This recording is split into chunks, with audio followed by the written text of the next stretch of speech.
uje gutabara ubuzima bwawe muri aya materaniro. Imana ije gutabara ni ukuri. Imana izanye ijambo ry'ihumure. Wari umaze iminsi uremerewe, wari umaze iminsi urimo kurira. The Lord has brought a while of consolation. Ariko tekana kubera ko Imana irakwibutse. But take heart, the Lord is remembering. Imana ije kukwibuka. The Lord has come to Imana izanye amagambo y'ihumure mu buzima bwawe. The Lord has brought Imana izanye ubuhamya budasanzwe mu buzima bwawe. Imana izanye ibisubizo muri aya materaniro.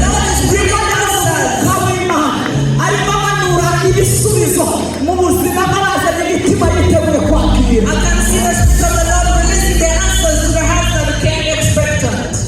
Nzagushombosha ibyizigiza. I will repair